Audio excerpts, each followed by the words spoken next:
So there are the Argentinians, not the biggest crowd in the stadium. It was the first real taste of it. It can hold 90,000. A very strong footballing city with one of the prominent clubs, of course, called Barcelona, because of the strong Catalan influence in the city as it was making its way in the world. And that slipped inside by Melgar, making the first attack.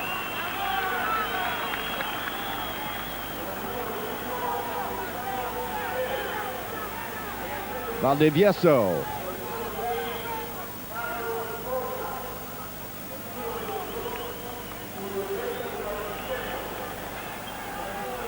And I would expect Argentina will be feeling their way in this game as well. A long way to go in this tournament.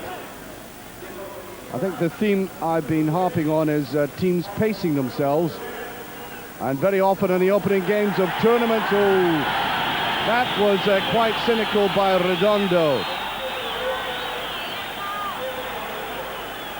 The free kick.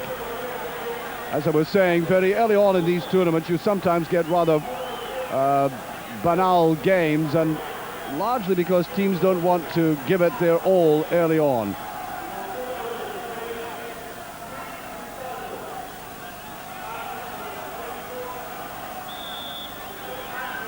So free kick to Bolivia. Played out there to Melgar. And no difficulty for Goycochea, well-known goalkeeper around the world from Olympia in Paraguay. You might remember him from the penalty kick saving in the last World Cup in Italy.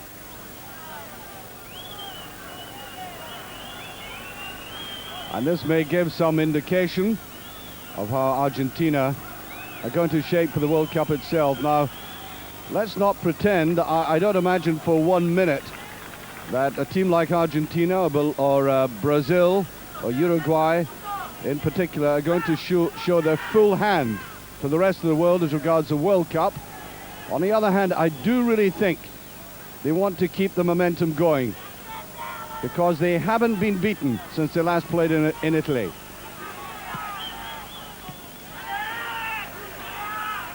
So I think we're going to be seeing an Argentina team with serious intent. On the far side, Moreno. Still Moreno trying to get a shot in, and you can hear the crowd in the background absolutely loving that. Already they have adopted the underdog. So the Bolivians may be lacking a little support and finding sea level not to their comfort, but they have the crowd at the back.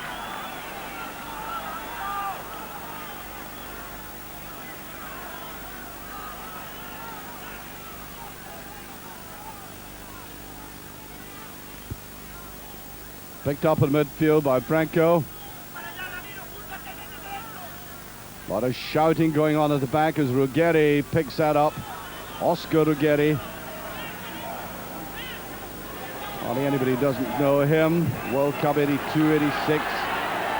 In the Copa America winning team in the same year. Marvelous player. Went to Real in Ancona. Referee today, by the way, Mr. Angeles from the United States of America. Referees haven't been too bad so far, although I do believe that Colombia got a goal that never was the other night, in the sense that nobody could really tell whether it was over the line, and I really don't think the officials could either. They were acting almost with indecent haste toward it.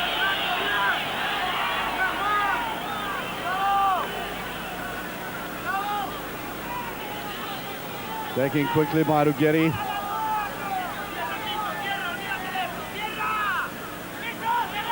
You can hear the shouts from the bench in this third empty stadium. Up goes the goalkeeper. He's not a tall man. Oh, that must be no. Well, well, well. Missed there by Acosta. Well, the goalkeeper, Rojas, making a real hash of that, and we have noted there hasn't been a single goalkeeper in the tournament so far who can cope with a long, high ball into the goal mouth. We've seen some spectacular goalkeeping, there's no doubt about that. But apart from that, whenever you give the goalkeeper the chance to think about it, they haven't thought all that superbly well. Oh, very tricky play there by Castillo.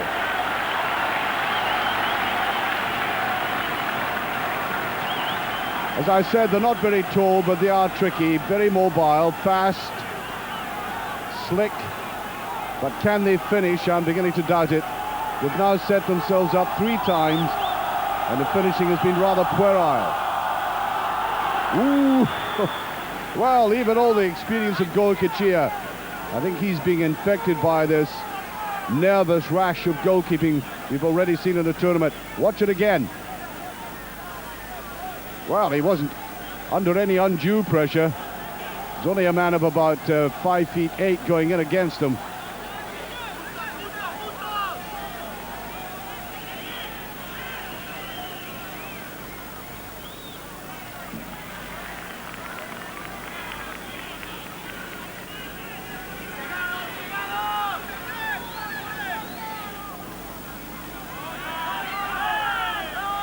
Well, just finding their feet, I think, Argentina.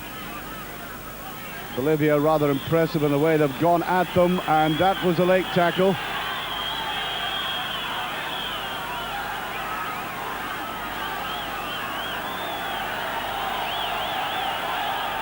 Well, the referee, I think, probably interpreting that as overplaying that.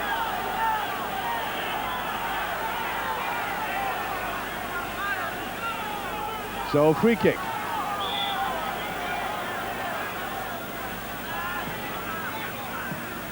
Cluster of players and a penalty, and there's a deflection.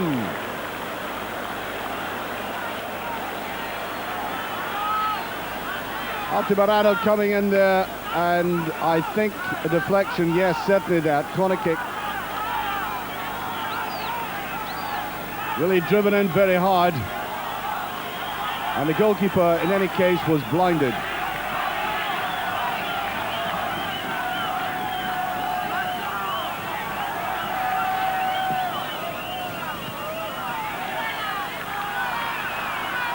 Chased across there by Altamirano himself.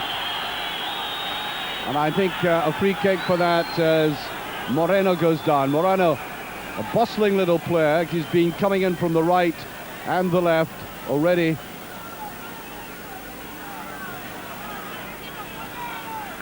And taken out by Altamirano from River Plate. One of the experienced players on his side, just touching 30 years of age.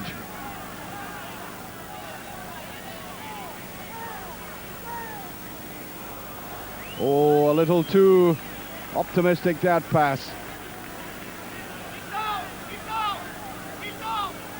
Argentina were the very first holders of this tournament way back in 1910. Mark you, it took 2 games against Uruguay to get that, not because it was a draw in the first game. It just so happened that the crowd decided to burn down one of the stands, which the organizers hadn't really expected, so they had to start again in another pitch. And they eventually beat Uruguay 4-1. So they've left imprint, not to say the scorching marks in this tournament. And that was the beginning, of course, of long rivalry with the nation across the river from them in Montevideo. Offside. Garcia went forward.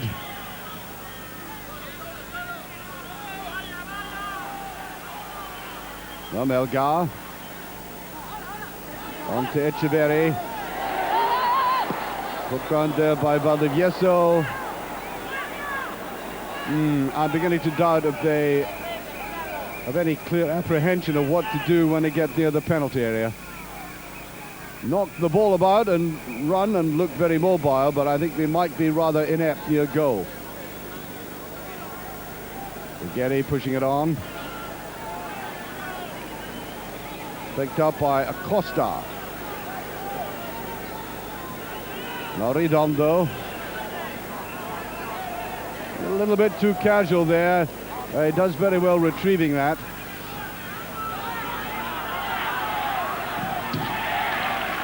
Rodriguez trying to go around the outside.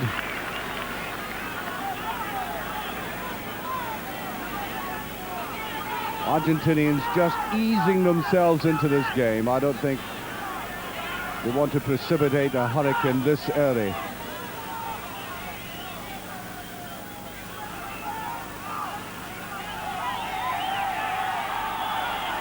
Not at all happy about that. Rodriguez about to take this. One of the players who played in 1991. Oh, that's tempting. And up came Ruggeri to try to knock that in, and I think the referee is protecting goalkeeper Rojas. Well, I must say, for a diminutive goalkeeper in front of whom there is an even more diminutive defense, he's behaving courageously, getting up amongst the bigger Argentinians. Watch this again. Now, Ruggeri, I think the referee quite correctly, Ruggeri simply wanted to take the goalkeeper out. And he done that far side. Rodriguez winning another corner kick, and you would expect the Argentinians to really capitalize on this sort of situation. The only big player, the only one touching 6 feet there, or two of them, Quinteros and Rimba. Look at number 20 near the near post, for example. Castillo, in it comes. Well, that was very badly placed, and no movement forward by the Argentinian players from the edge of the penalty area, which I must say is very surprising.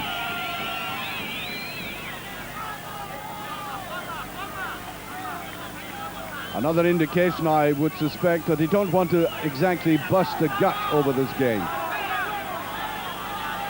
All they want to do is come out and rather clinically win it. Well, still no scoring.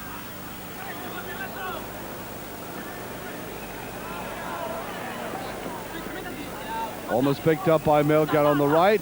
There he is, neat little player trying to fight back there. Touch forward by Garcia. And some of the tackling is in the rather frenetic character. I really think we might yet have a little bit of trouble in this game.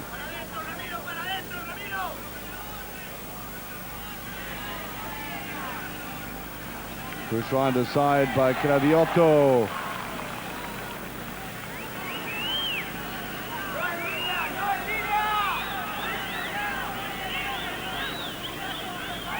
Tall figure of Franco going right across the screen there. Franco, one of the players from the continent of Europe, of course. Real Zaragoza player, very useful man.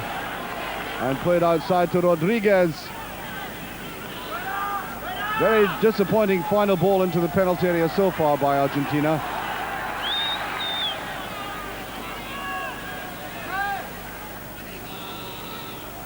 But they're playing with confidence, are they not, in midfield? They know what they're doing there, all right. Ooh, I told you. A little bit crude, to say the least.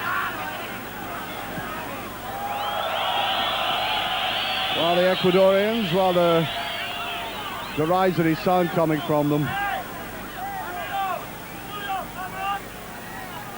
Shot there by Garcia.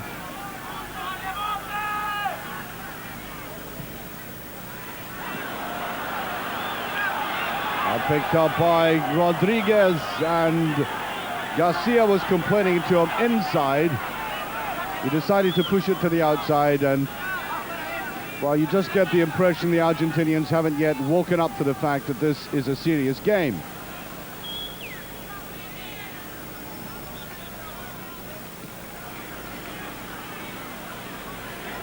Neat play by Castillo. Rather neat, sometimes tricky like that, as Valdivieso gets away and he's fouled. Mr. Angeles, or Angeles, right on the spot there. Free kick. And all of us who watch European football, of course, will be interested in referees' interpretation of rules. So far, nothing too amiss as we go along, and free kick to Bolivia, taken by Borja. Flicked away back. Ruggeri getting right back into the heart of his defense. Picked by Valdivieso. Neat little ball now to Melgar. Melgar with it. And he cut it back. Oh no, the wrong kind of ball. 15 minutes gone, and really that was meat to that Argentinian defense. You can't do all that. Very good work. Get to the line and then put it square like that. It's got to be angled some sort of way. And I think a touch of naivety about that. I did say earlier on they didn't quite give the impression they knew how to finish, how to complete what are very mobile moves in midfield, and I think we're beginning to get more and more of that.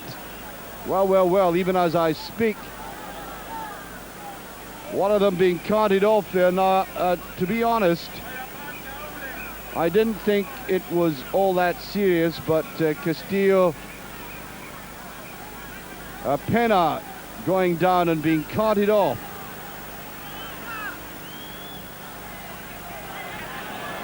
We'll see if there's a substitution yet. Hasn't yet come. It didn't seem to me like Pena wanted to take any further part in this game.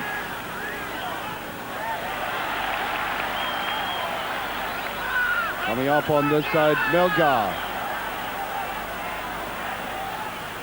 Well, that's a bit of ball inside. Oh, he lacked control though. Offside surely. Yes, Moreno in an offside position. As Rimba, no, I beg your pardon, Echeverri came forward for that original shot, but his control let him down. However, the Ecuadorian crowd lapping this up, the underdog, getting great support from a crowd I would estimate, oh, something in the region of 18,000, something like that, in this vast and impressive stadium.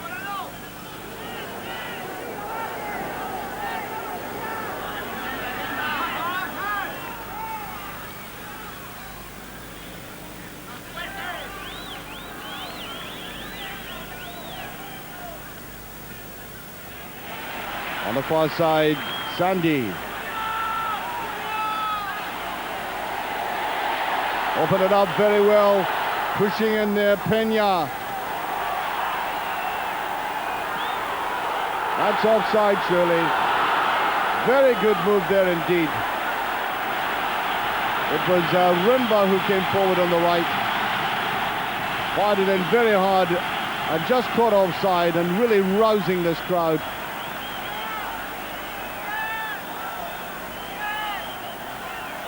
Well, a couple of them in that offside position.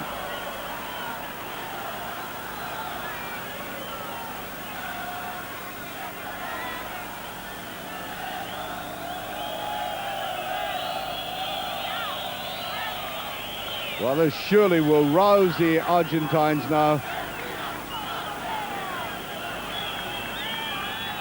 Still playing very casually.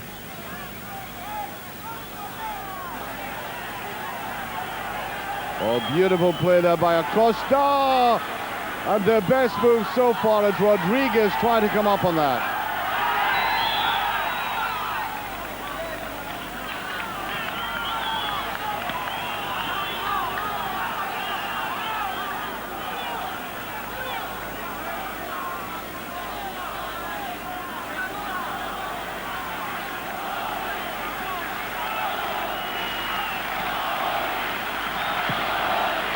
Pena has come back on. He slipped on after some treatment there. Hasn't been substituted. He looked half dead when he was carried off. Ooh, that's the lateness of the tackle. We're getting far too much of that. This time it was Sandy who went in there. He was very, very late indeed. And I think he's going to be booked for that, quite rightly. He should have been booked about 5 minutes ago for his initial tackle, or one of his initial tackles.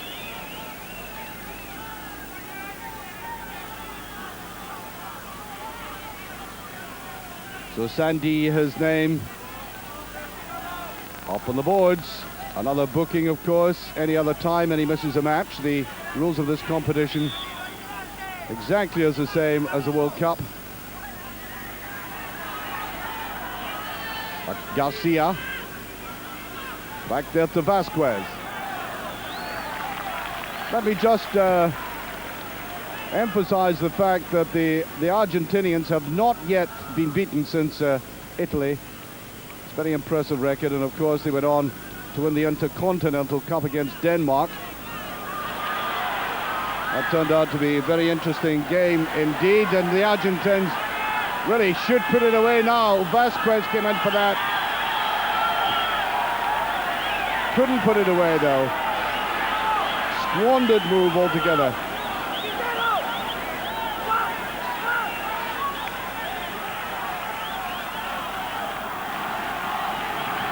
Interesting to look back on the team which beat Denmark on penalties in that intercontinental game. Goycochea was in goal. The other players who were playing were Vazquez, Ruggeri, Altamirano, Redondo, Rodriguez, Acosta and Batistuta. So we have got 8 of the players who played in that match, and it shows you the value to the coach. The coach, of course, is Alfio Coco Basile, of continuity of selection, which is so vital to maintain standards. He's been able to hold on to most of his players, even drawing in some of the European players at times.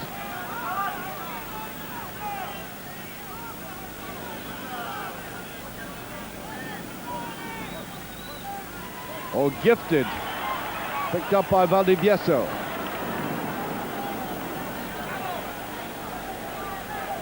Borja, that's the 35-year-old player I was talking about. Not only played against Argentina in '79 in that famous game, but scored against them as well. That's him, number 6, oldest player on the field, 35. And he seems to be panting just a little.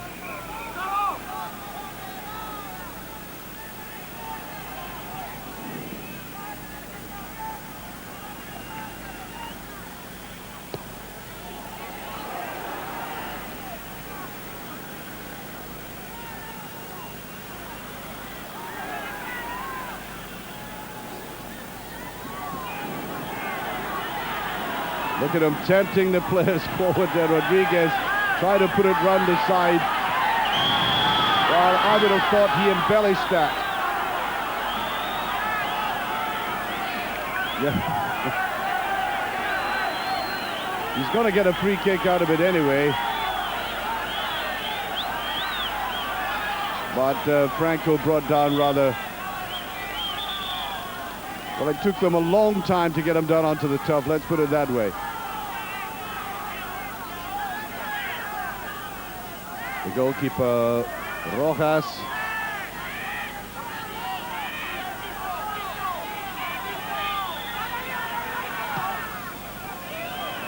That's a better header.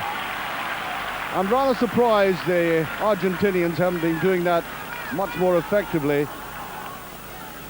Craviotto came up for that.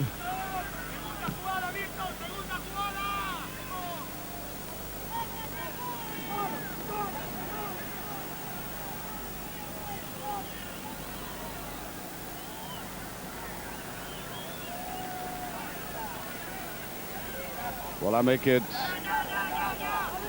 23 minutes gone in this first half. Still no scoring.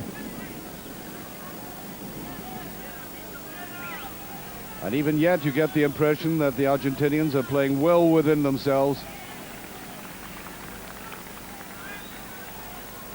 Here's Vazquez. Beautifully picked up there, Franco. Well, they're tackling and running with a great deal of zest, sometimes overdoing it in terms of the tackling. Rimba trying to go in. Touch forward by Craviotto. And showing a great deal of skill and brought down there. Brought down by Rodriguez.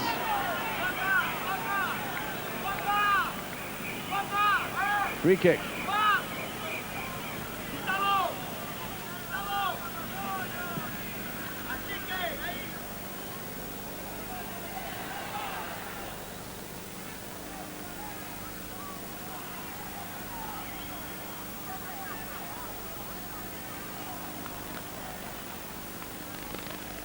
be taken by Craviotto. Craviotto from Independiente. Although he's a defender, he scored a goal in the 91 championship against Peru. In a crucial game there. Taken away by Acosta. On this far side, Franco. Good run by Franco. And again, he should have cut it back.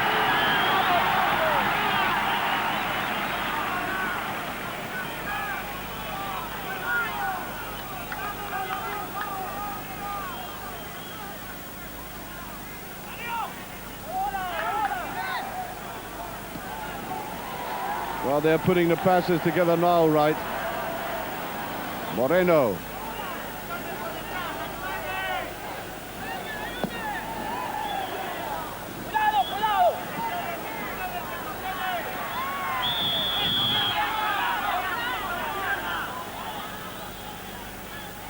Free kick.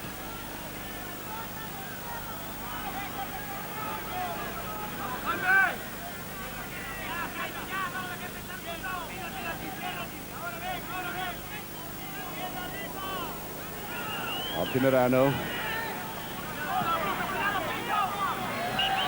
And Batistuta had, Franco that time had crept forward.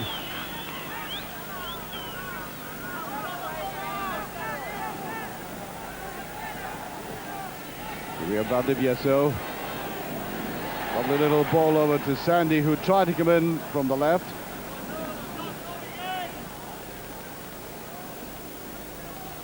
Coming way back for it, Garcia. Vazquez.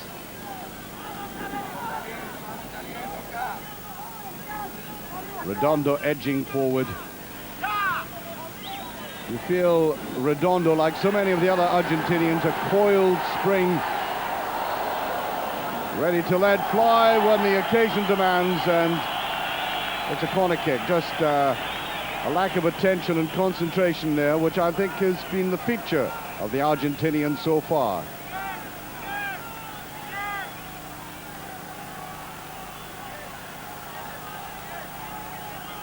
Certainly taking their time about this.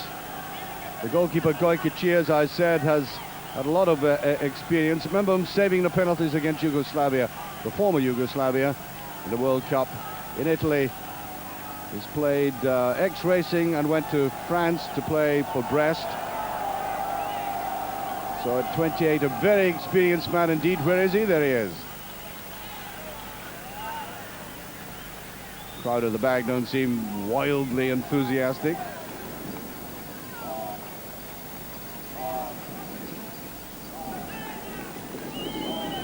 Here's Vazquez. On to Redondo.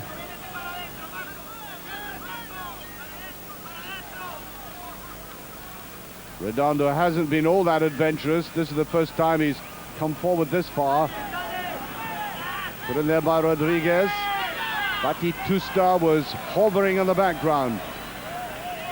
Craviotto getting in a bit of a muddle, and I think he might get a free kick out of it.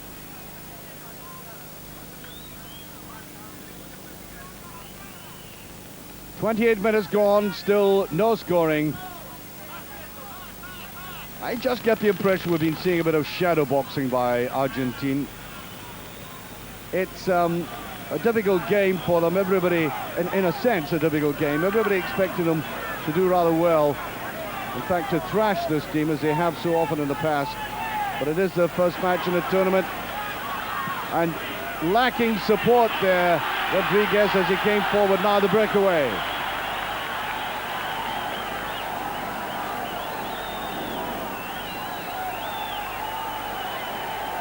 This is Echeverri. Neat little touch. Can he cut it back? Where, oh, where are they? Well, they were standing admiring him as he went forward.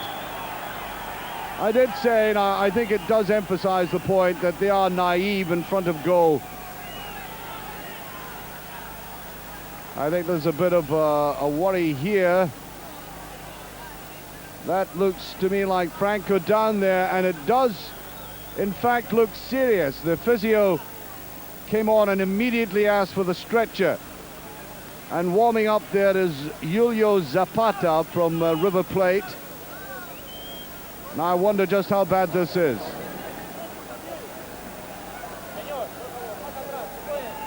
Certainly they've made up their mind they're going to make a substitution. Well, the first aid men are being very cautious about this. Now, have they put anything on that right leg there? Or is that just a shin guard? It's difficult to make that out. The coach Alfio Basile looking a little bit concerned about all of this. He is in agony. That is the form of Dario Franco, coming from the Spanish league, Real Zaragoza. And he is most tenderly being taken off there. And that, by the way, is the doctor. So I would imagine that is quite serious as the play recommences. And confirmation that Zapata is on for Franco. There's a coach. Yes, there we are. Always a sad sight in football, that, and I don't think he's going to take any further part in this game. That looks a bad one. We'll try and get confirmation of that at halftime in any case. Score still remains nothing each. Yes, I think they are very concerned. Oh, I've seen that so often. I don't want to anticipate too much, but I would suspect from all that was going on there and the way that they are dealing with them and looked at the leg that there's a possibility of a break. Well, it wouldn't be too difficult to work that out, although sometimes it can be a ligament, something like the cruciate ligaments, which are now very common in football. That's perhaps a much more serious injury than a clean break. I know that sounds a little bit harsh to say, but it is. From experience of some of the players in European football have been off for something like a couple of years. A player you saw in the Champions League, Ian Durant of Rangers, for example, had the ligaments of a corpse in Los Angeles transplanted into his knee to get over a cruciate ligament injury, and that's the sort of thing they do now. So in actual fact, a clean break is probably a much better prospect for a player. That sounds crazy to say that, but that's the way of it. So we shall see about him.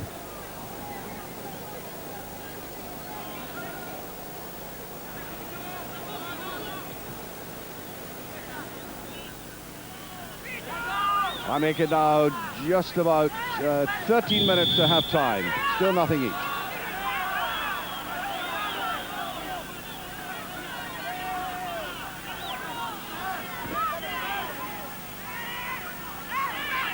Picked up here by Garcia. Nice little run to the line. Now who's inside waiting, and once again touched away by Quinteros. Well, they really are doing well in front of their own goal. That goalkeeper at times, because of his height and fragility, looks vulnerable. But by and large, the defenders just in front of him have kept him away from danger.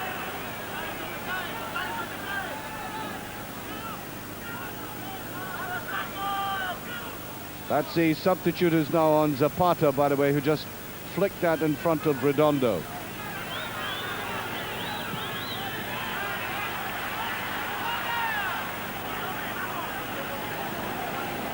Away goes Rimba.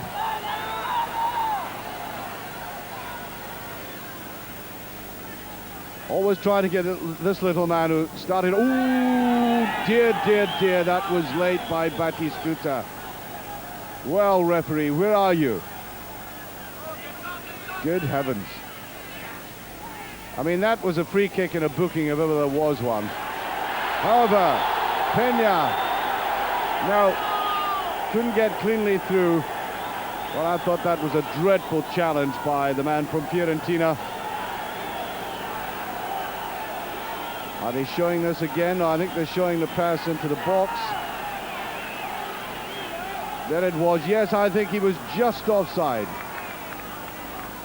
But let me go back to that tackle. I mean, if the referee is going to be consistent, and I think this is one of the worst aspects of modern refereeing, inconsistency, then that should have been a name in the book. That was deliberately and cynically late.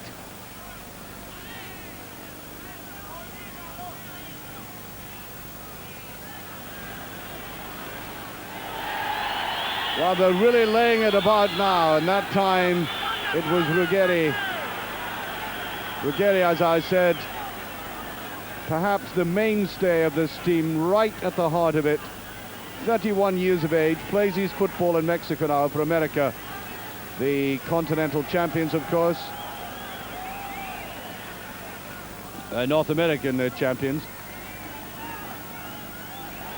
Deeply inside, picked up by Melgar. Good support by Sandy. And then it all peters out as the moves normally do. I honestly don't think Argentina should be all that worried about them crossing over the halfway line on any occasion. It's just a matter of when are they going to put the ball in the back of the net.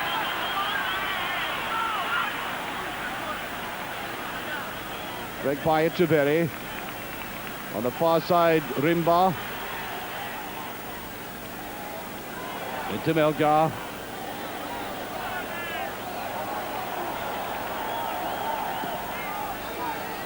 Very obvious one. I think he was trying initially to put that further back because Sandy was coming in from the left. And that was a very high boot, yes, and by Acosta. Alberto Acosta from that very famous Argentinian club, Boca Juniors. We get a close look at Acosta again. We'll talk a little bit more about him so you can identify him. Very interesting man indeed.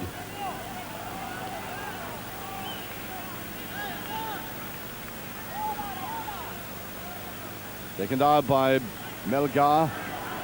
Put out there to Valdivieso. And almost a souvenir for the little boys sitting behind the goal. This competition has been notorious for the lack of crowds in the earlier stages of the tournament, particularly in the provinces. Well, I'm happy to relate that the crowds so far have been very good until tonight. As I said, I put a crowd around about 18,000. Maybe that's a little bit optimistic in a stadium that can hold 90.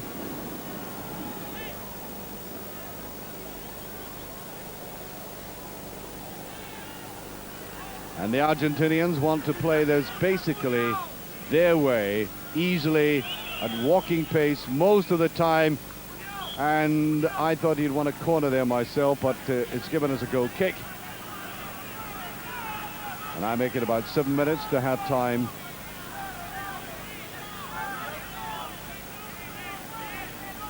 And the favourites still being held, still no scoring.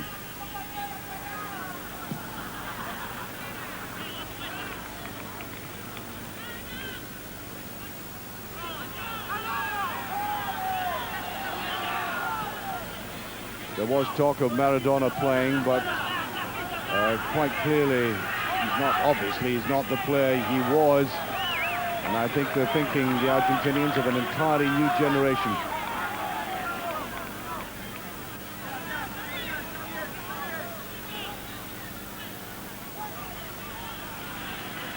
Well, this man Sandy is a bit crude in the tackle, but he has the spirit of an adventurer, trying to come forward as often as he can. But the final ball is appalling.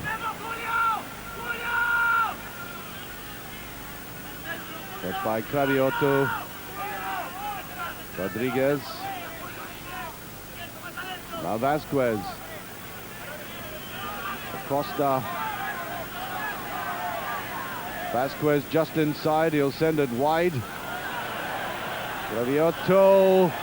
And an attempted header there by Acosta. Not a very good one. There he is. He was the player of the year, 92.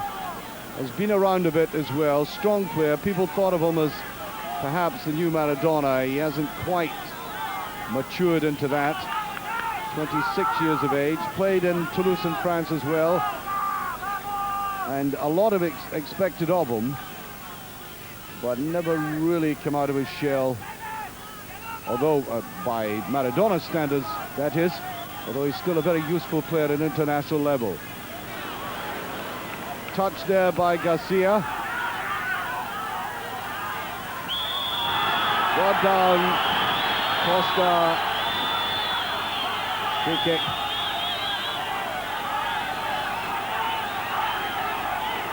The cross will come, Rodriguez to take this.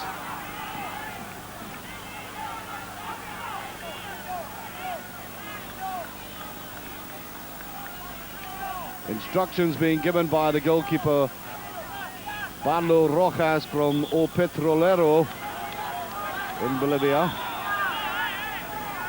No prizes for guessing, that is an oil-based company team. There's the free kick. I thought there might have been a little push there by Rimba. And 4 players offside, including Batistuta, who, let me repeat, is very fortunate indeed not to have his name in the book. For a tackle that was so late, it might have been yesterday.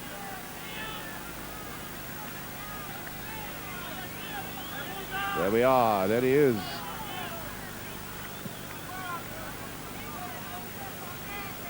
Flicked on there by Rimba. And it's not as if the Argentinians are all that dynamic, but the reason this game hasn't really aroused the crowd all that much, apart from 1 or 2 forays by Bolivia, is that the Argentinians have decided that they want to canter, use this almost as a training exercise, as if somehow or other they don't give 2 hoots for a public spectacle. Just want to put this game beyond reach their own way. Shot there by Batistuta.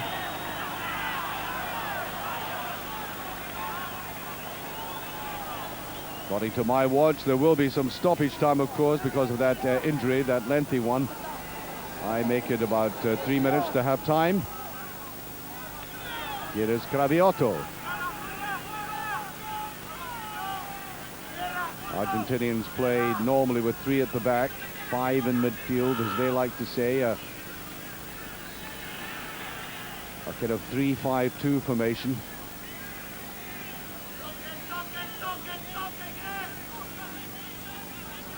Ruggeri.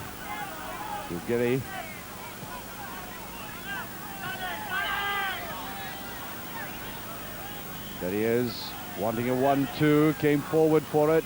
Batistuta couldn't get it to him. Looks immensely confident, doesn't he, Ruggeri? And our way breaking Altamirano. That's a very good ball in for it. Ooh. Well, when Acosta came forward, you could see he was really off balance. Watch this, the ball going just a wee bit too far to the left side.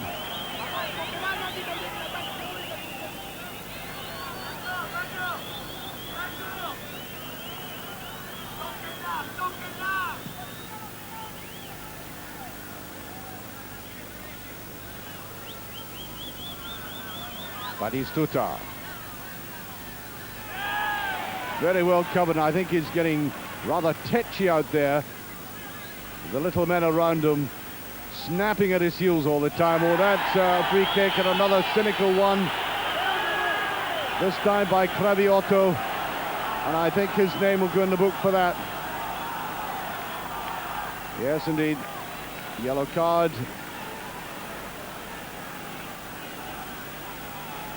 We're virtually on the half-time whistle. And I don't think the Bolivian player was as badly maltreated as all that.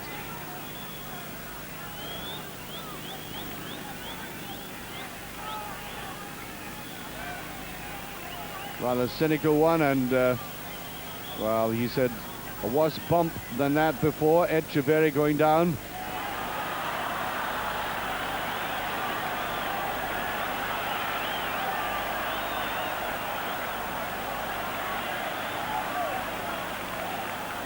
came the physio to have a look at that. So there we are in stoppage time.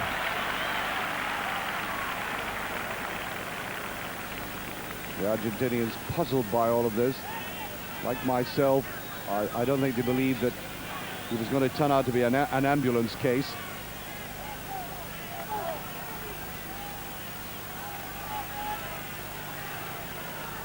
Nevertheless, we're still waiting for the opening goal. I get the impression it's a long way off the way things have been going. That's back there by Castillo. There he is again. Ooh, and Melgar ran away from that. Now, what can they do on the counter-attack? They've been building up to virtually nothing at the moment. Here's Valdivieso, and there goes the halftime whistle. Well now, what are we to make of Argentina? I think I might just stick by my phrase of training match for them. They are an infinitely better team, you take it from me, than what we've just been seeing in the first 45 minutes. They're playing so much within themselves, you could almost call it a subterranean performance. And will something break to the surface in the second half? Certainly one hopes so. Certainly also that substitution might turn out to be a rather tragic one for Argentina, because Franco looked to have a very serious injury. I'll bring you up to date with that if I get information during the interval. In any case, I'm sure all of us, myself, the viewers and the crowd, want a little bit more from Argentina. They're expected to win. Hopefully they'll do it in style.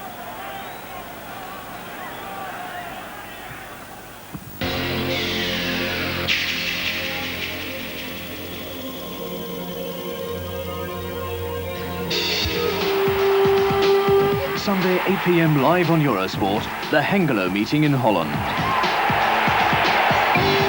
The stars of the show: Moses Tanui over 10,000 meters, Frankie Fredericks over 200 meters, Heike Henkel in the high jump, and Olympic champions Van Langen and Drexler.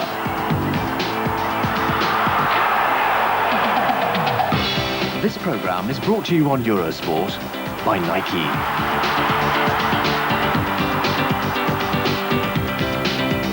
Athletics, the Hengelo meeting, Sunday, 8 p.m. live on Eurosport.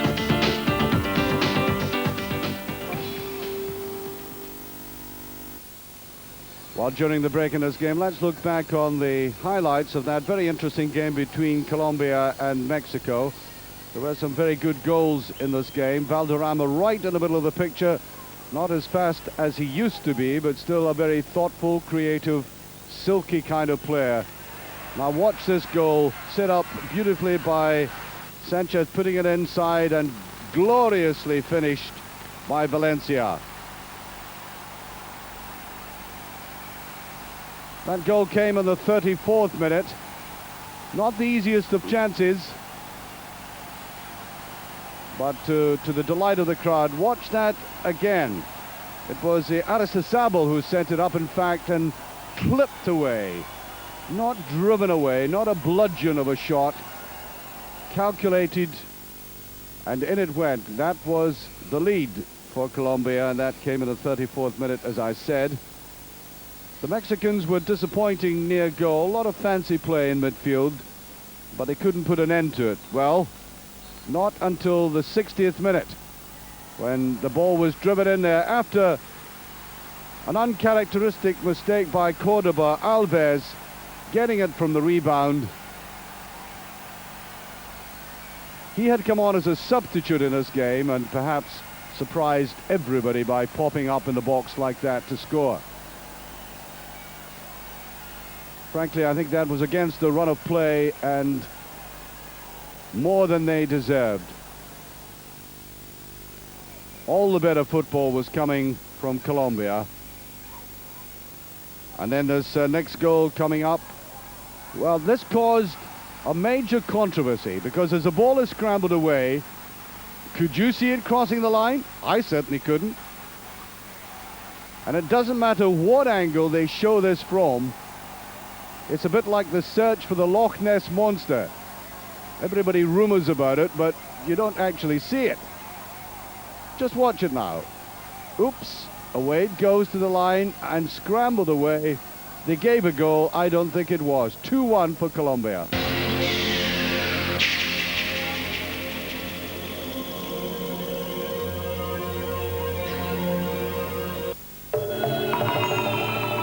You're about to see how driving your family in the wet is changing for the better. Introducing AquaTread from Goodyear. With its unique design, it's a natural in water. The deep center channel pumping water away faster for more road contact than ever before. So you can cut through the wet with more confidence than ever before. AquaTread. Safety with style from Goodyear. Do you like the hits of the 60s? Then you're gonna love this. The 60s, an amazing collection that includes 8 CDs or cassettes. Just look at all these hits. Remember this one? You cannot get the 60s from any store, so stand by to take note of how to order.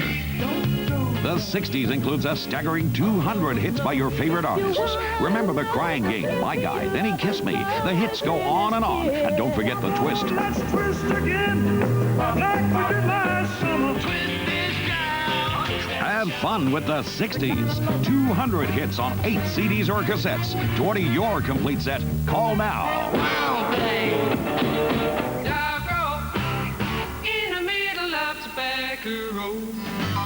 The 60s, amazing value, a complete 60s library in just one purchase. The 1993 Le Mans 24-hour race. Peugeot versus Toyota, the rematch. The return of the turbos, a lineup of 51 cars, 24 hours of action for the race's 70th birthday. The 1993 Le Mans 24-hour race is brought to you on Eurosport by Peugeot.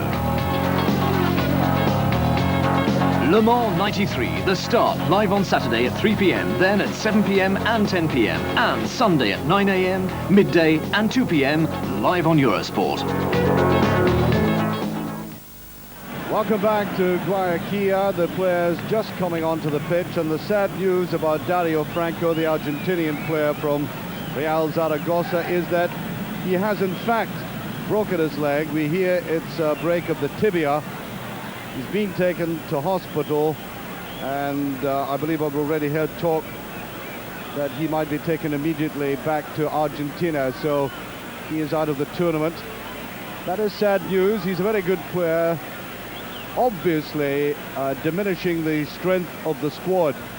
Nobody wants a broken leg, but as I said, there are in football now, or perhaps even in other sports, but in this sport where the stud sometimes can catch the turf and do some damage in the twisting motion, there are even more serious injuries than that.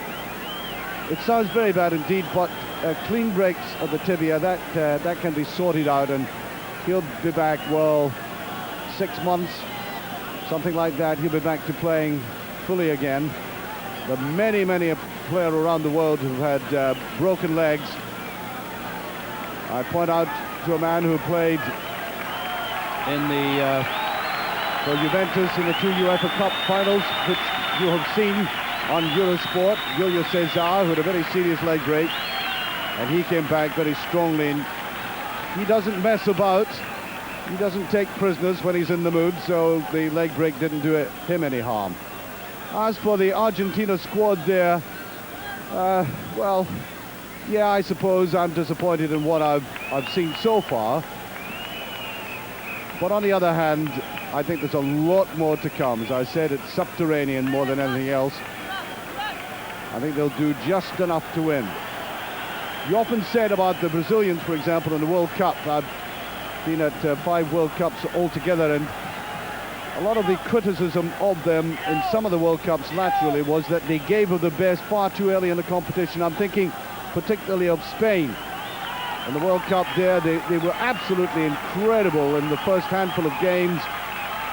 They gave far too much early on. People expected of them all the way to do that. And then they got a little bit arrogant against Italy and suffered and outwent one of the most attractive teams I'd ever seen.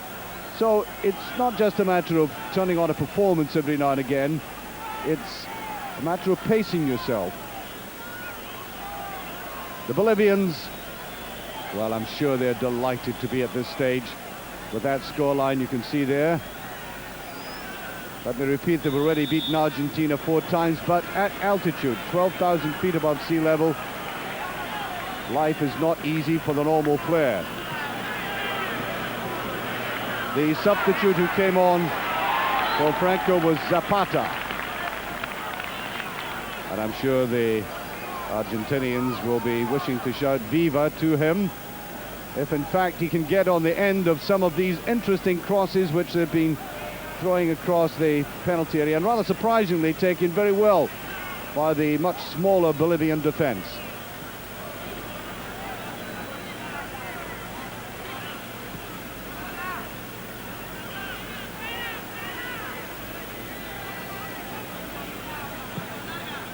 That's Vazquez. Good running away across on that far side.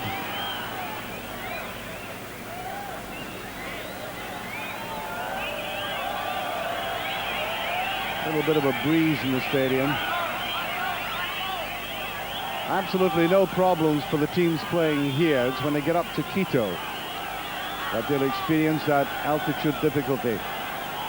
There are some players, you know, when you've gone to Mexico, and that's the best experience I have of players playing at altitude. If they haven't really prepared, they suddenly run up against an invisible wall. The limbs simply will not function properly. Anyway, Bolivia, no problem with that. Their only problem is how to shoot it go. They look reasonably useful up until just about there, and then it's all rather woeful.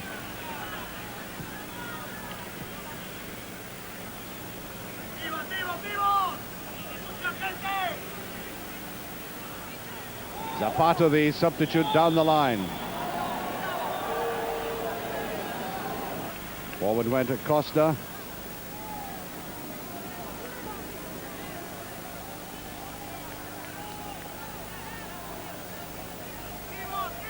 American referee, I think he let Batistuta off in the first half.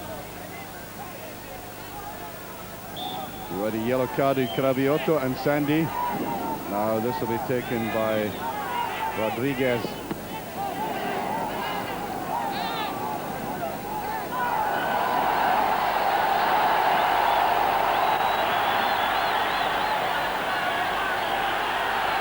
A break there by Echeverri. Moreno. Echeverri.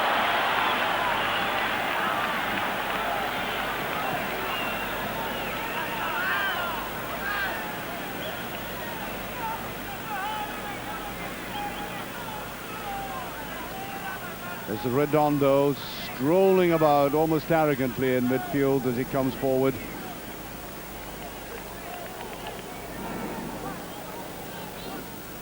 I don't know, but Ruggeri seems to personify the Argentinian style of player through the years. Nice balance, that touch of arrogance and composure. Looks very, very tough.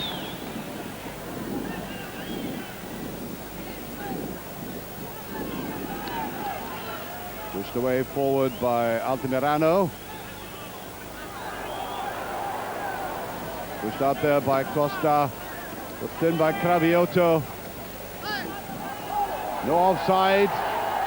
Craviotto goes forward. And again. And all he played for there was a corner kick.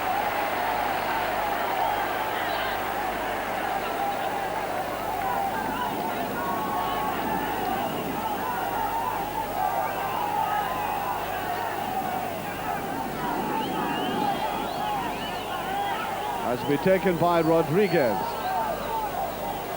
Ooh, almost right to the head of Redondo as he came forward there.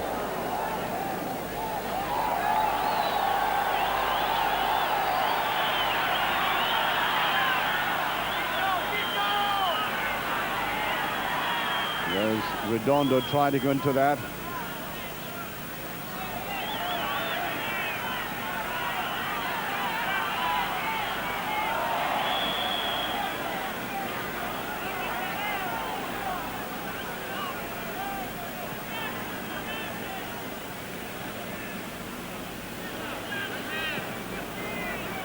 And still you wait for the Argentinians to erupt. Nothing yet.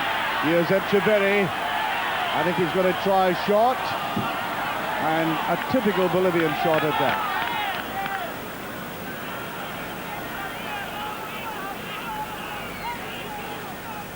Redondo. As I said, he should really have been playing against Real this weekend. Almost swept forward there, Garcia. It's tempting. And they were outnumbered. Got it well into the box. As touched away there by Rimba.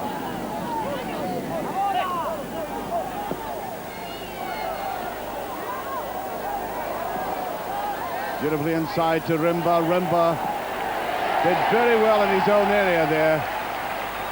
And now they're really putting on the pressure, though. Altamirano. Again, Rimba back.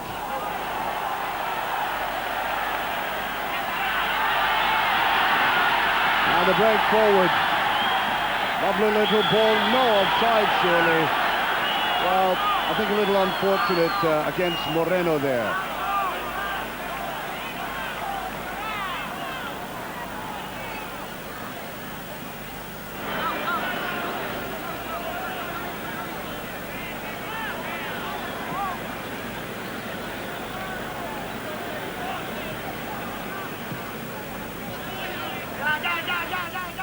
Shouting away down the right wing to try and get it forward there to Garcia.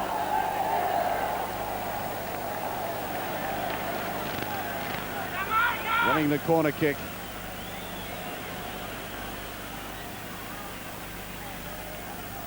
Up will come Rodriguez to take this. Leo Rodriguez from Atlanta. Doing most of his attacking down the right.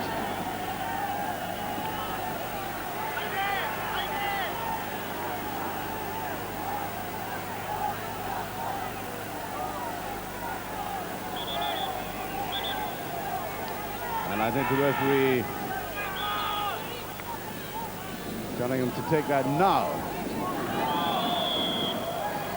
There might have been a bit of pushing there, yes, indeed.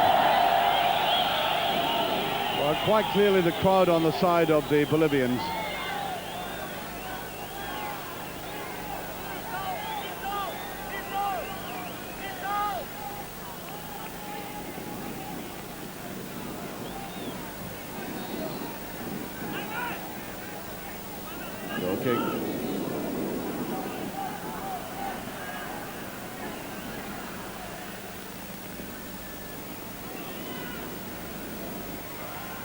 Rojas in goal. There is one of the older players. He's 53 years of age. That's the opening goal. Batistuta. At long last, the deadlock broken.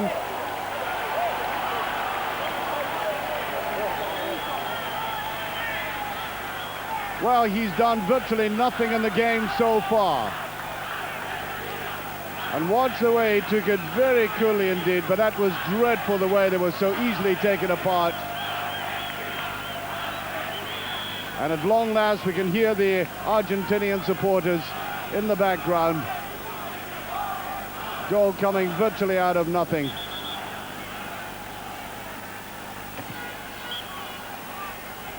Well, he took it coolly. Batistuta, the man from Fiorentina. They call this man back there Batigo, and he really is a favorite of the Argentinian crowds.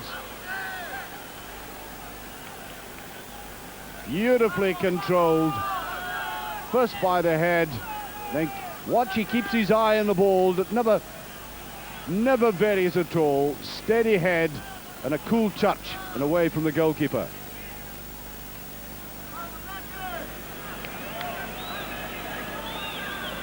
So 1-0.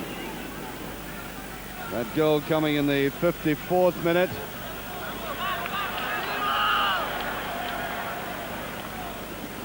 We start there by Redondo, beginning to edge forward now.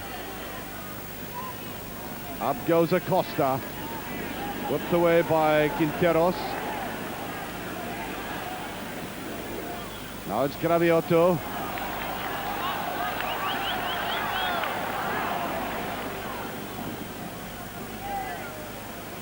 Neat little piece of play by Borca. Well, they're responding rather well to that. Valdivieso. Oh, that's a free kick, surely. Dear, dear, dear. Will get it at the second time, and this referee, I'm afraid, is rather inconsistent. I don't know why Vazquez is complaining about that. Sergio Vazquez wants an argument with the referee, the man who plays mostly at the back, sweeping up, and plays his football in Chile. And back also there was Garcia putting in his pennyworth with the referee.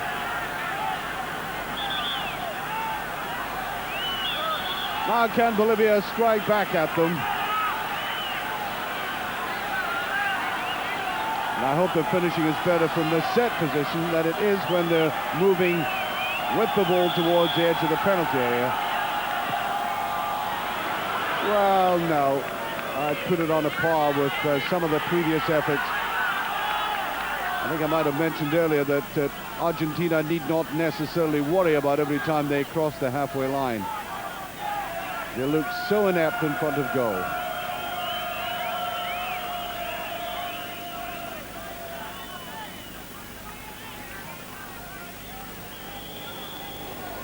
I think that might be a free kick. It is indeed. Another substitute warming up there.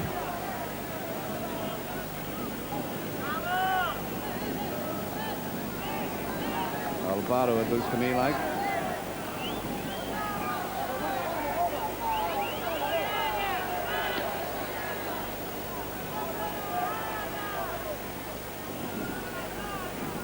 On the far side, Rodriguez.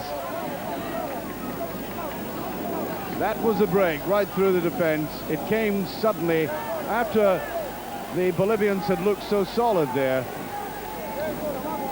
And he scored that with great relish.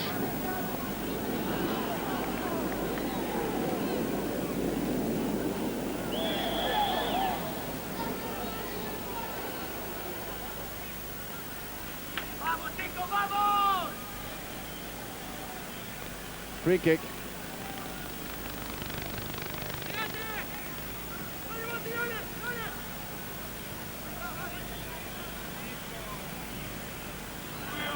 Well, they're putting a little more effort into it this half. That's Acosta. Oh, beautifully put through by Vazquez and by Rodriguez, and the miss there by Garcia. Well, that's more like the Argentinian football. A bad finish. That really should have been put away. Although the goalkeeper did very well to get out quickly and narrow the angle.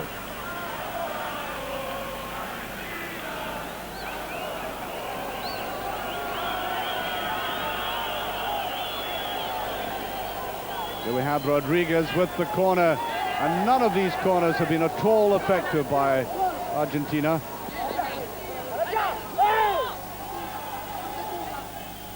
Loud shouting there by Redondo, who again has that touch of arrogance I was talking about strong physique and arrogance. I was talking about Ruggeri.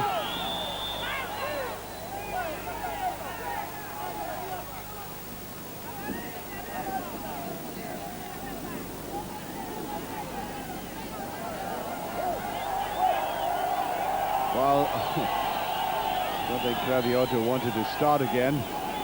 Taken by Rodriguez. There's Redondo.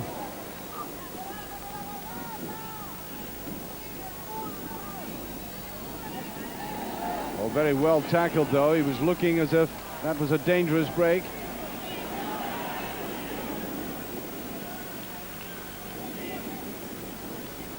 Neat play taken away by Melgar. Vamos, vamos is the shout from the bench. Pushed forward by Quinteros, but given away. That was Craviotto. Very good ball. Now who's queuing up inside? Oh, a little bit too predictable, that play. Good run forward here by Acosta. And again, a ball just inclined too far back for Batistuta to come into it.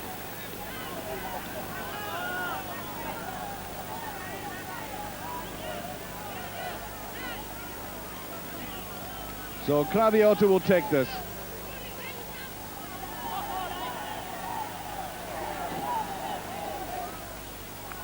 Over it goes, Craviotto from Independiente.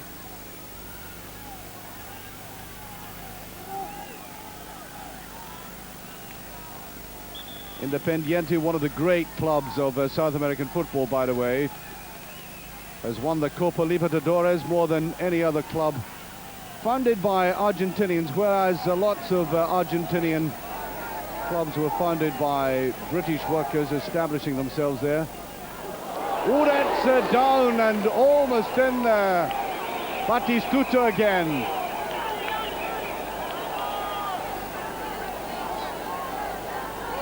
Well, he did it the textbook way, get up above it and head it down, but just too near his own body and giving it too much bounce.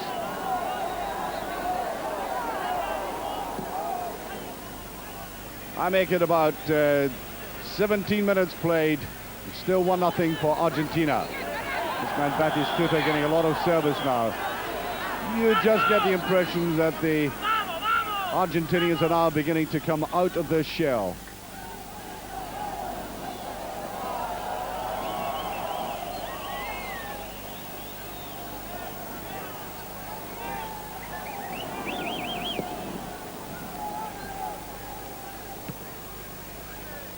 And every time that ball is knocked into the back, there's always a player there. Altamirano, Vazquez, Ruggeri.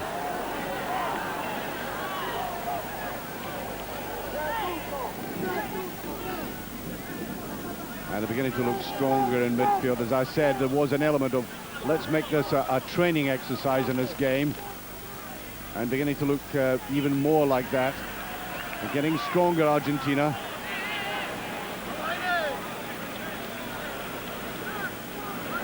Vazquez. Way out here now.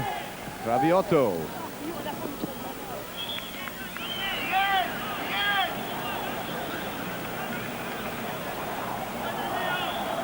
Yeah, we're getting a substitution. I think it's Rodriguez coming off. And on will come Villarreal. Rodriguez, I think, has had a useful game on the right. What has been disappointing, he's made a lot of very good runs. I think probably his crossing hasn't matched that. I think if he got that right, he would be a very penetrating player indeed. Anyway, Jose Villarreal from Boca Juniors has now taken his place.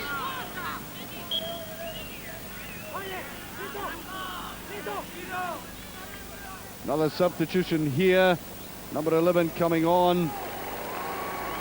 11 coming off. And on comes Alvaro Peña. A couple of Peñas we have on here now.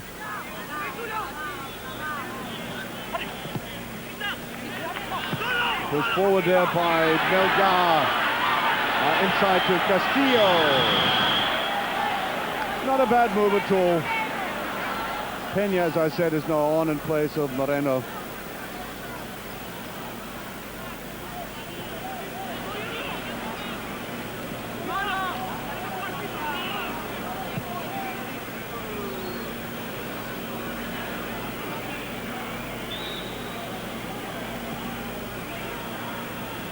Nice little flick forward there. Villarreal, the substitute. Running down the far side, Altamirano. Ricardo Altamirano from River Plate. Used to play for that club I was mentioning, Independiente.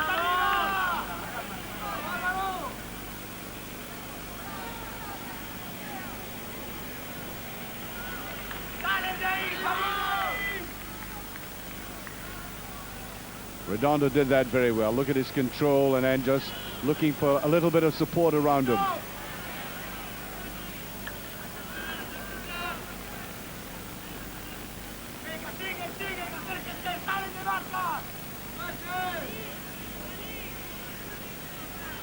On the halfway line, and I think this team will do very, very well indeed to get another shot at goal. Looks to me as if they're running out of steam, Bolivia.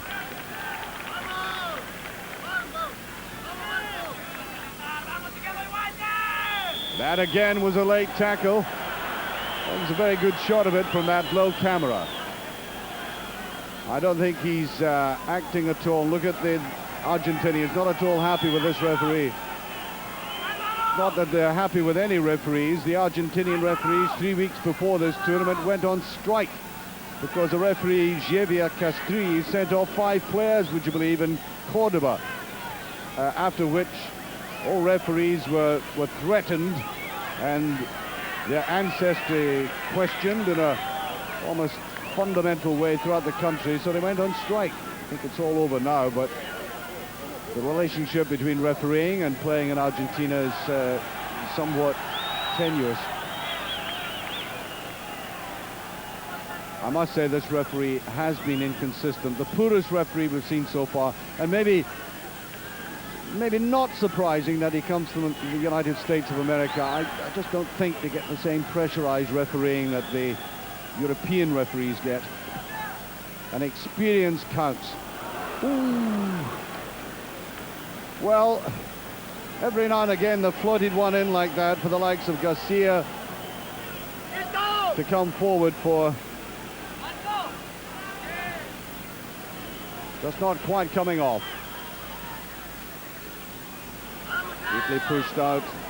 Villarreal got that. Now Garcia. As we push back by Villarreal, who's now coming up well. Redondo coming in. Oh, he got rid of it far too quickly. And now that neat interchange play is being snapped up by Argentina. They're just not allowing them to do it any longer. Craviotto.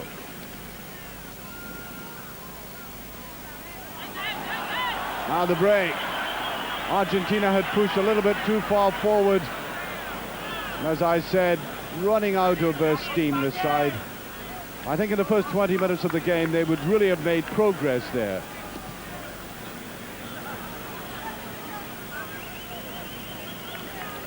Well, they touch it around nicely. But this is where they're lacking it. Yes, that's offside. And offside by Peña, the substitute who came on. Well, a nice bold move by their coach Xavier Ascargota, by putting on an attacker at this stage in the game. I make it just about 22 minutes left. They want to have a go, but they just don't seem to have the ability, and the stamina, I think, is lacking.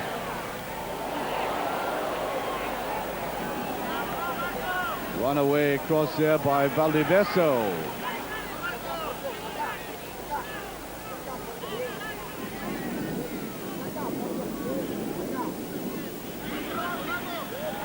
Oh, beautiful touch forward there. Lovely play. Vazquez came forward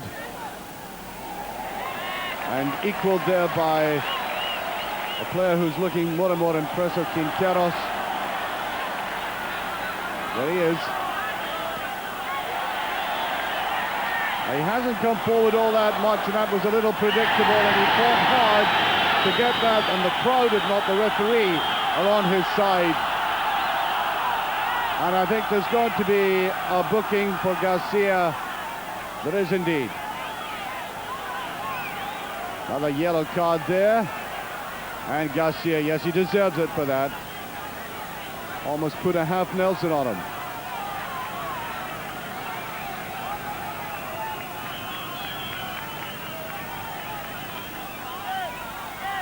So, an interesting situation here. Now the way Argentina have played this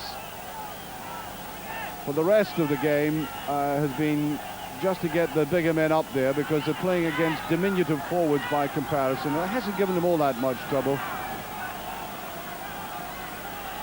But time running out, just about 20 minutes left. Oh, there you are. Redondo right in the way of that.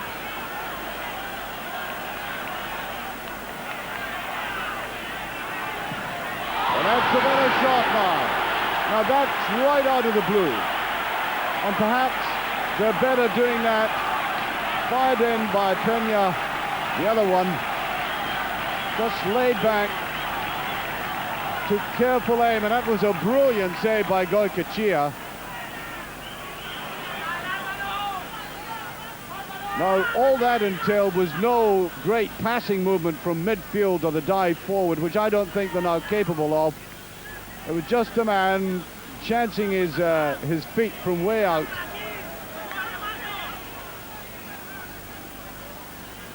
And perhaps they'd better emphasize that particular aspect of play now.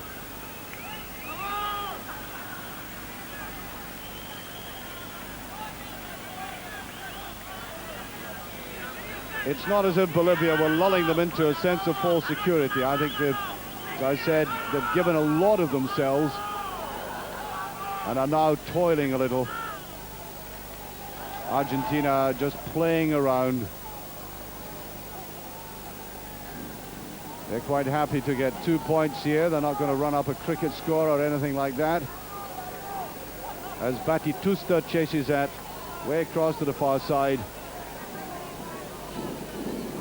I was saying about Independiente, all the clubs in South America, many of them in Uruguay and Argentina in particular, were started by British workers, particularly railway workers, establishing the railway in South America at the end of the last century, except for one club, Independiente, which was started by Argentinians.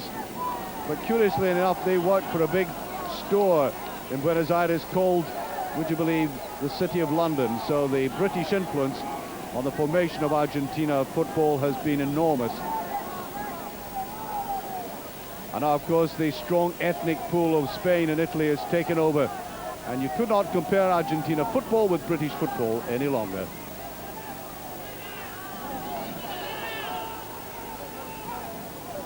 Redondo. Altamirano. Well, I don't think he's too happy with that. Ruggeri with that touch of arrogance I was talking about. How dare you make a decision against me?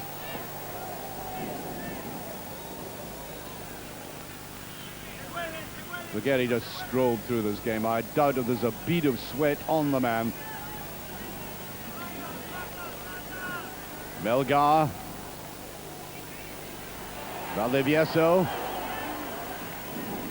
Neat little passing movement to Melgar again. On to Valdivieso. A run forward on the outside. Neatly chested down there by Rimba. And again the finishing is poor. I think there might have been a slight deflection. Well, all credit to them. They know how to play the football in midfield. But they're dreadful going near goal. Here's Castillo, in it goes, and popped back out again, as inevitably it is by the much taller Argentinian defense.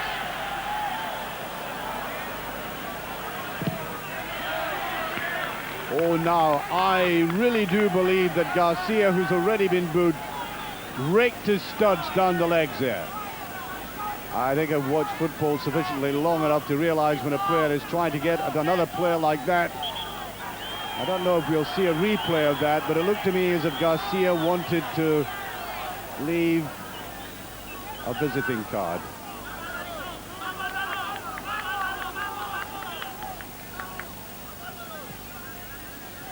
Craviotto puts it down, and Batistuta, I think, taking a rest now. He scored his goal.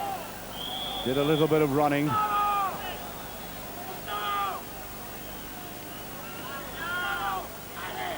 Pacing, let me emphasize, is very important. Also, let me repeat the structure of the games. There are 12 teams. playing in 3 sections, the top 2 going through and the 2 best thirds in the 3 groups. Going forward to the quarterfinals, then the semi-finals, and then the final, where previously in all of the tournaments bar 4 it's been done in a league formation with no final at all. And now they've got wise with the invitation of the United States and Mexico, and trying to sell this, of course, to the American market. They've now got the cup competition with exactly 15 minutes remaining. Argentina playing in a game which they obviously had intended to win, but perhaps by even more goals.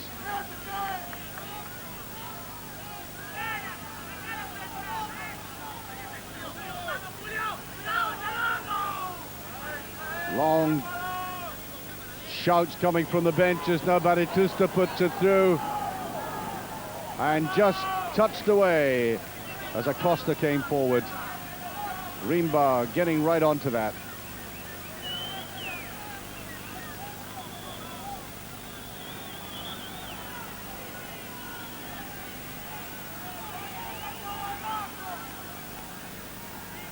Argentina's next game is against Mexico, and then they play Colombia, which should be some game because Colombia have already showed a great deal of skill. So you can understand why they may be just taking it a little bit easier in this game. We are yet to see the true Argentina. Redondo. Well, I think an indication of what I was saying was Redondo did all the work there, but notice nobody was running around him looking for the ball. There's a lack of hunger about the Argentinians in this game. They just stood and watched Redondo lose possession. I think if the game really were of an urgent nature, you would see them running off the ball much better than they are.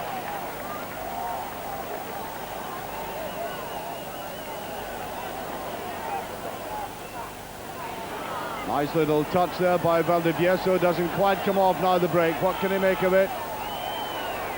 Pushed forward there by Acosta. And a very good save. Rojas right behind it. And I think that might be Acosta's first real shot in the game, which, given his reputation, is very surprising indeed.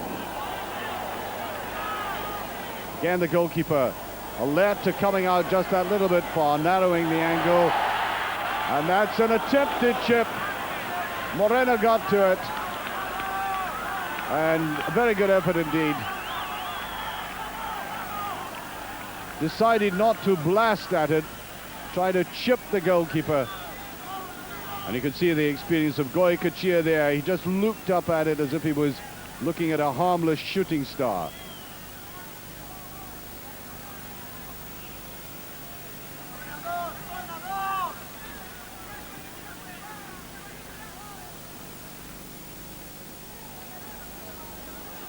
Get the impression the Argentinians are just hoping for the final whistle now, and nothing untoward happens. Well, getting back to my point about not running off the ball, you saw number 9, Batistuta there, just standing watching that little flick. He should have been getting into the penalty area.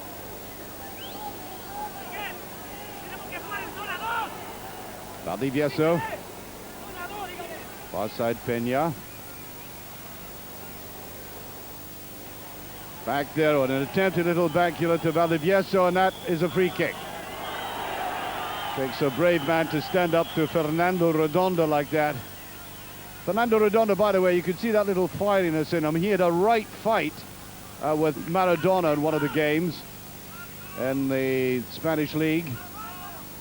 So there's no kindred spirit, if you like, because they have played in the same squad.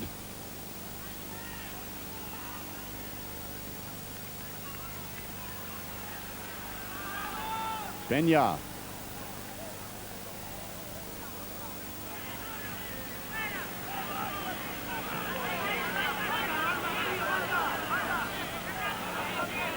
Well, getting into a mess there is Rimba.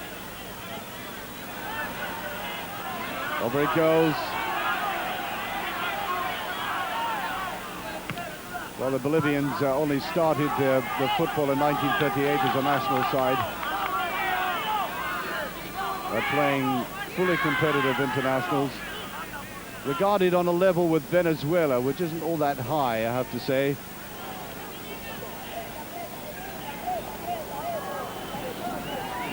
Argentina, on the other hand, have enormous resources. 3,000 professional footballers. You compare that to their neighbors across the river, with only 540. It does show you the enormous strength of Uruguayan football. Oof. Well, I think that was spectacular looking, but Echeverry shot, no chance of getting in the net there. Goycochea in goal, didn't even blink. Watch it again. I just watched it go across the face of the goals. I think the oohs and ahs from the crowd came largely from away down the other end.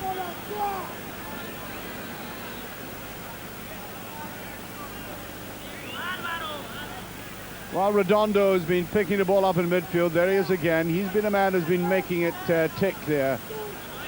Played to Zapata, the substitute. On now to Garcia.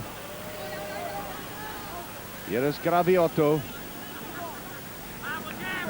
Villarreal. Oh, that's a good move now. And Craviotto, for an Argentinian player, rather suspect in the way he brought that down. Normally, they get a ball like that, it's killed instantly. It's doing what it's supposed to do, and he couldn't get it there. Brilliantly set up by Villarreal.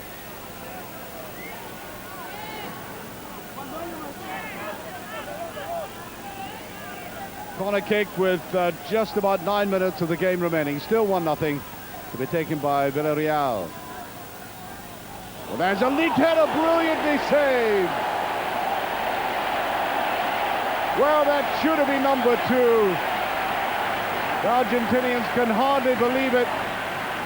Brilliant header there by Batistuta, and oh dear, really deserving of a goal, but flicked away brilliantly by Castillo, just by Peña rather. Peña got his foot to it, clipped it away.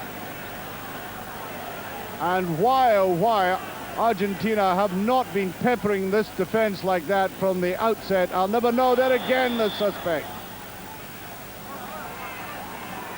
All the goalkeepers in the tournament have been, but this is not a tall goalkeeper at all. And a rather diminutive defense by comparison with their opponents. And yet, as we saw early in the game, Argentina were rather innocuous with the cross balls. And now for the first time in the game, that header by Batistuta really penetrating that defense. I just get the impression that Argentina felt they would win this game at leisure, or else they would have been trying everything they know, including better crosses.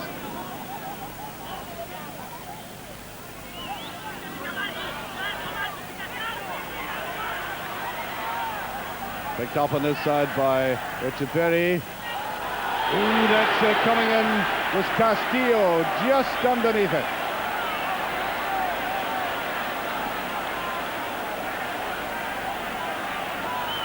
He did very well to get there. Coming right in, just a little touch of the head.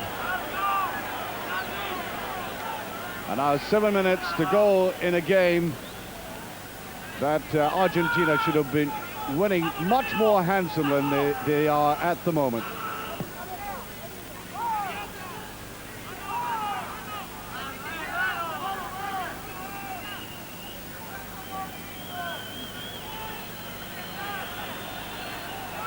Leaving that to Craviotto to take. Nestor Craviotto from Independiente. Run round there, and it's a neat little touch. It's beautifully put in there. Good run into the penalty area. He had nobody inside him, though. Now, Bolivia on the break.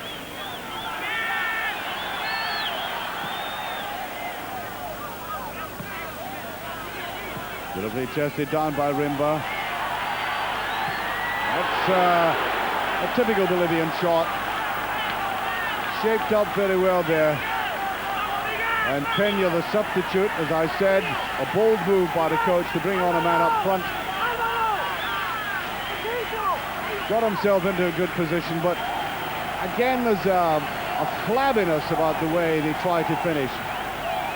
You saw his body there. He just struck out with his legs. There was no great concentration of effort. It was a slap more than a shot.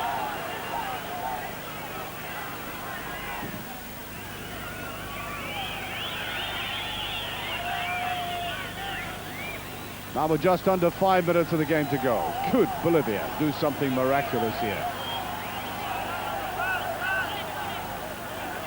Only one goal in it.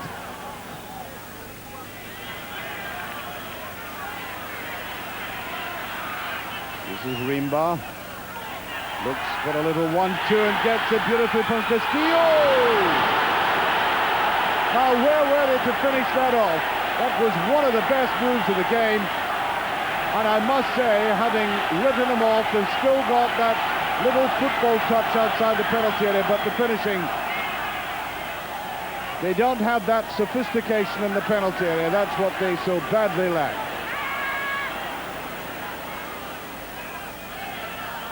Well.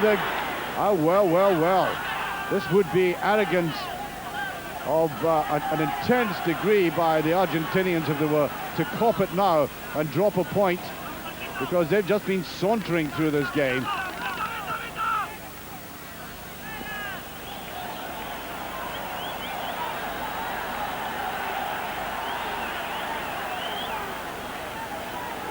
All credit to Bolivia.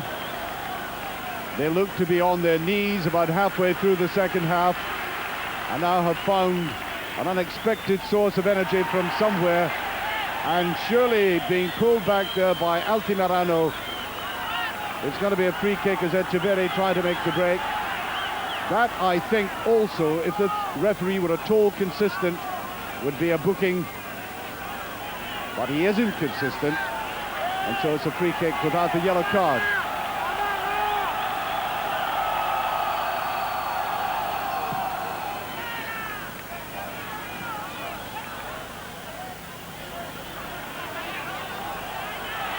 One of the best players on the field, but running out of steam, that was Rimba. Batistuta, and with it again. Notice how deep he is now lying. He's come way back. And the goalkeeper, ooh,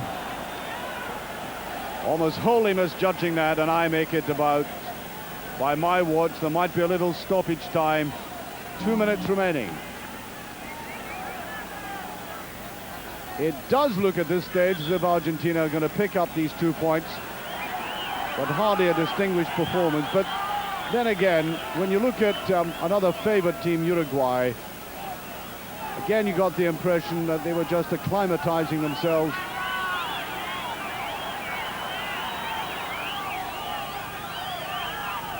That was Rimba almost getting away with it again. Redondo tried to get back at it. Here's Redondo in the tackle, but swept away. Cross to the far side. Picked up by Quinteros. And down to Valdivieso. Last little spurt by Bolivia. Can they save this game? There's an offside. Well. Oh. Wow, it's easy enough for me to be saying that from my angle, but watch the ball going through here. A whisker in it, if at all.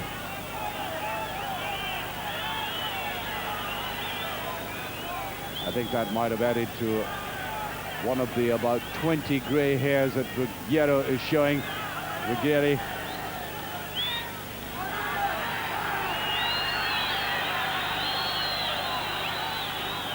And he's trying to get the Bolivian players away from the free kick, as you can see.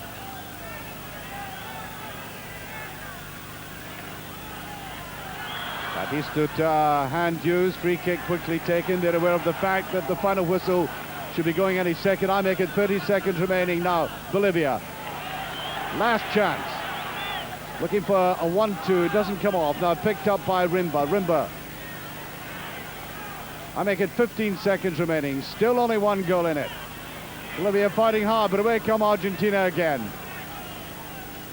Not exactly weathering the storm, but rather coming to terms with their own surprise at the way that Bolivia have fought back at them in the last 5 minutes of this game.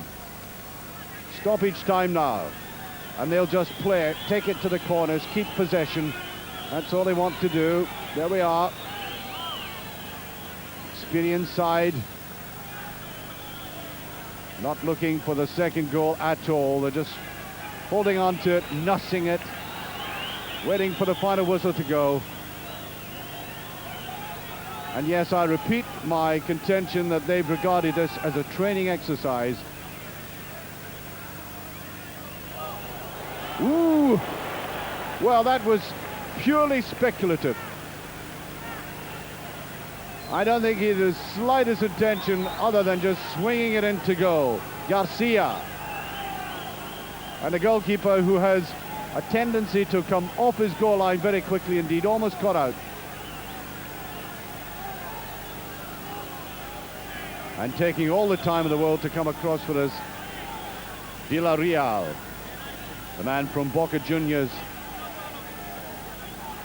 one of the other very famous Argentinian clubs. And there we are, they take it to the corner, get another corner out of it, and there goes the final whistle. An undistinguished referee, Mr. Angeles from the United States of America, whose performance has been characterized by inconsistency, brings to an end a game that sees Argentina, the favorites and the champions, getting their 2 points against a side that played pluckily, intelligently and quite fiercely in midfield, but with no finish at all, no punch, no drive in the penalty area. And as a consequence, they suffered the only goal of the game, scored by Batistuta. Batistuta, like most of the Argentinian players, quite content to get a victory regardless of the way they got it. They've got the 2 points, on now to much more important games in the Copa América.